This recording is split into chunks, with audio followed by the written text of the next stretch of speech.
Hello and welcome.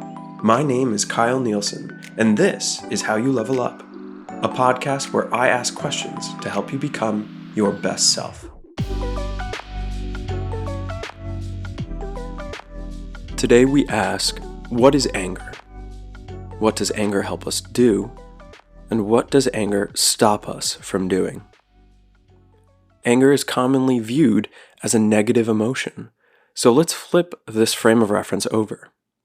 Consider for a moment that anger is a noble emotion because it teaches us. The Greeks would say that once hate is gone, we will be forced to face our own pain. If you're faced with someone who is angry and says, "I'm just being real," or "I'm just being honest and speaking my truth," this is a way to deflect from being angry. And very often, the individual is not acknowledging their anger. Or perhaps they don't know how to acknowledge their anger and speak further about it. When you know more about anger, even if the other person doesn't know how to acknowledge or speak to their anger, you can help them. So, why did the Greeks call anger a noble emotion? What does anger have to teach us? Looping back to the saying, "Once hate is gone, we will be forced to face our own pain," you can see that there's something under anger, that anger is a secondary emotion.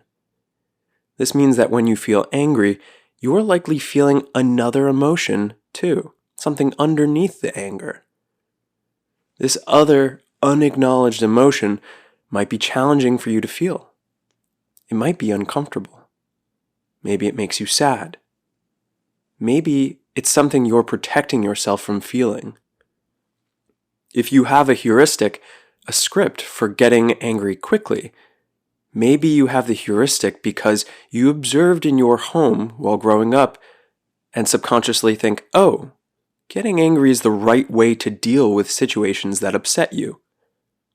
This doesn't have to mean that you observed your parents fighting physically with one another.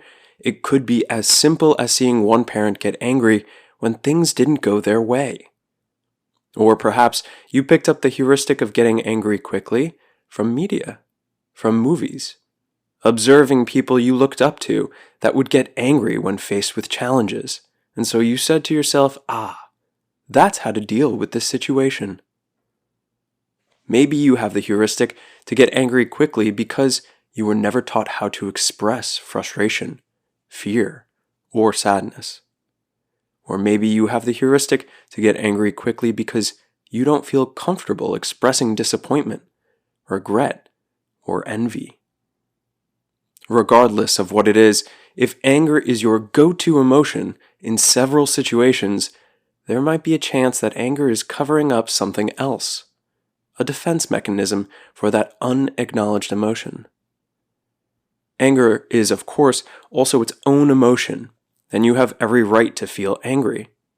It is a signal, and we only need to pay attention to it to understand it.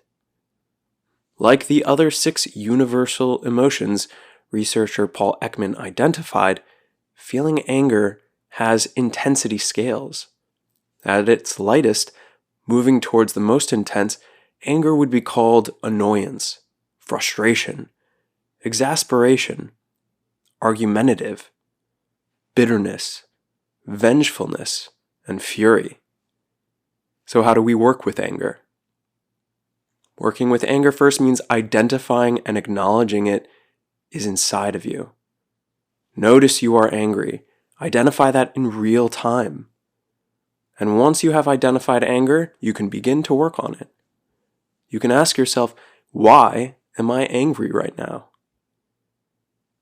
What event is causing me to feel anger? Why is this event making me angry? What other emotions am I feeling? How do these emotions dance with my anger? What would make me less angry? Is there anything I can do to help move towards that thing that would make me less angry? There are a few common triggers for feeling angry. One such trigger is that someone is deliberately trying to hurt us or a loved one. The other emotions you might feel are fear or sadness, and anger is the emotion that pushes you to action. Another common trigger is interference with something you are doing or want to do. Anger in this situation might come up because you're angry at yourself for not having the ability to move past the interference, or anger at the person who caused the interference. In such situations, you could employ a method of reframing paired with a system to reach your objective that has been interfered. You can also feel anger because you have experienced betrayal, have been rejected, or are observing injustice. Anger is not an easy emotion to receive without reciprocation, so you might also be on the receiving side of anger. There is value in this as an ingrained ability for humans because when someone is angry, epinephrine, the adrenaline hormone, shoots off in the brain. And if you are on the receiving end of anger, beginning to feel angry yourself is the proper bodily response, just in case you need to step into that flight, fight, or freeze mode. So when you are on the receiving side of anger, what can you do to not get angry given you don't need to jump into that mode? You can try not to take it personally. This takes a great amount of emotional intelligence, not taking things personally. So of course it's easier said than done. A trick you can do to accomplish this is to be curious about the other person's anger. Ask about what caused them to be angry, what other emotions they might be feeling, and what they would like to do about their anger.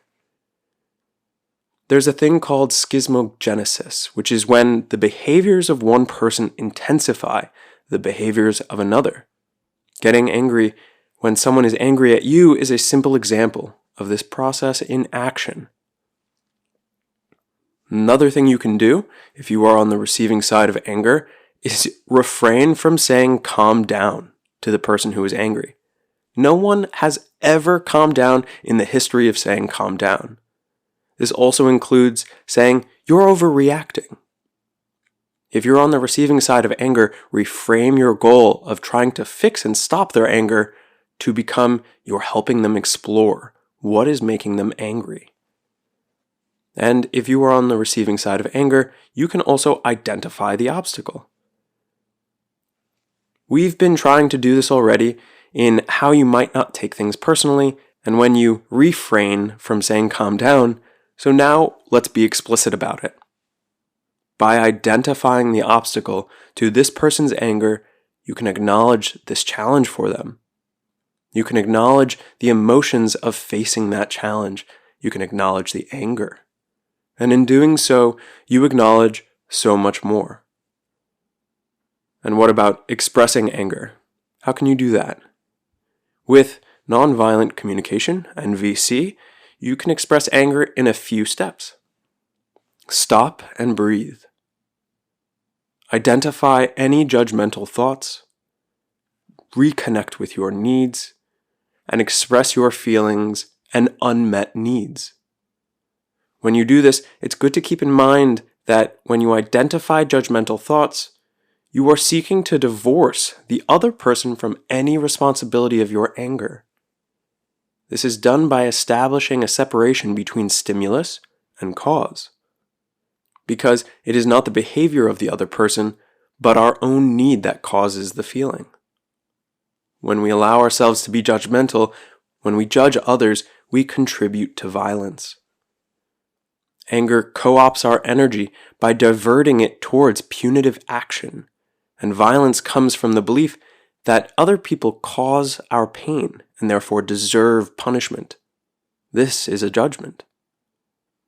By connecting to your needs and expressing those needs and feelings, you might still be angry and sound angry, though the way you express yourself will be anything but angry.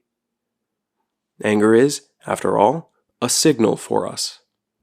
It is a marker that we can learn from. It is a noble emotion. So, what was the last thing that you got angry about?